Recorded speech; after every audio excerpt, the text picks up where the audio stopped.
Hey there, it's John G from the Journeyer, and I'm going to show you how to make candles from leftover wax instead of throwing it away.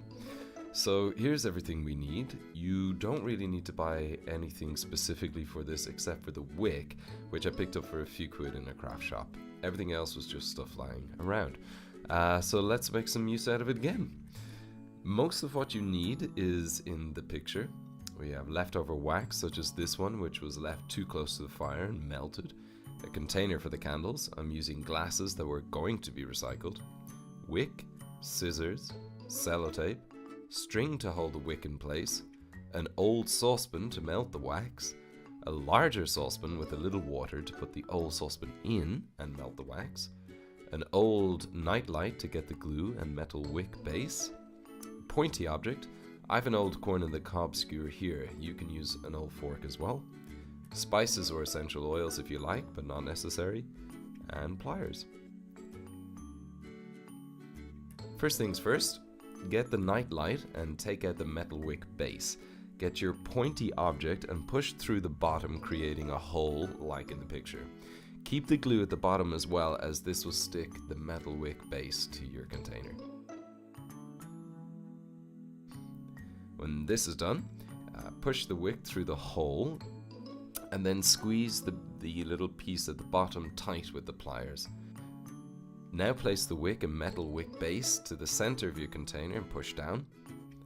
Make sure it's cut to the right size for your container, about an inch or longer above. This is the tricky bit. We need string to hold the wick in place while we pour in the melted wax. Measure a piece of string to be wider than the brim of the container. Tie around the center of the wick evenly.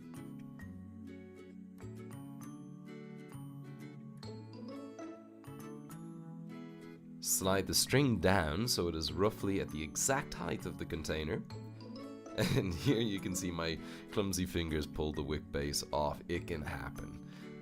Just have to persist. Like I said, it's the tricky part.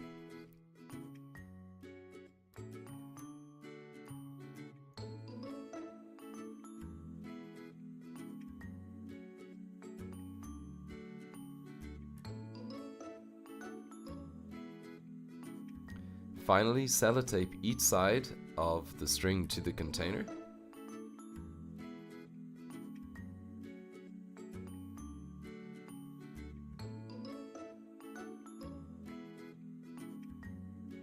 And voila, container ready. I made 3 as I have a bunch of red and white wax I want to use up. Next, we get the old saucepan and chop up the old wax into small lumps. This can be messy, so have a towel or something under. A side note, I've heard that soy burns longer and cleaner than paraffin, which is the base of most candles. Paraffin is made from petroleum that is said can be harmful to breathe and can be linked to lung cancer and asthma, and so can artificial colors and fragrances. I've not looked into this in any great detail, but I will, and if you'd rather be safe, soy or beeswax is definitely best. As you're cutting through, if you see any wick from old candles, save it. It can be salvaged and used again. Now the wax is ready to melt. Heat a small amount of water in the large saucepan on low heat. You don't want to melt this too quickly. Once warm, add in the old saucepan full of wax and begin melting. Keep stirring it with an old spoon until fully melted. It might get a bit lumpy, so keep separating when you can. In all, it takes maybe 15 to 20 minutes. Now, here I am adding about 20 drops of lavender essential oil. Again, you don't have to do this, but I like the scent of lavender or vanilla. It's entirely up to you. When mixed in and you're sure the wax is fully melted, gently pour it into your container. Don't rush this part because the wick could become dislodged.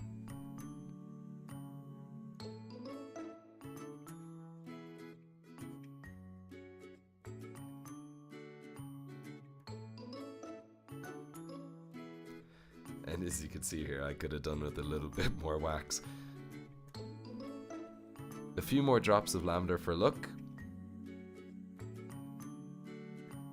Now leave and let dry. Your work here is done. Hey Dad. And there's my dad. The smell can attract a little bit of attention, so if you do dip your nose in for a smell, be careful not to dip it into the wax. While waiting to set, I did the red wax and it fit perfectly into my other two containers, thankfully. When dry, trim the string off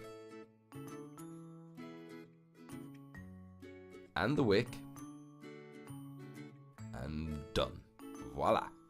Happy burning, enjoy.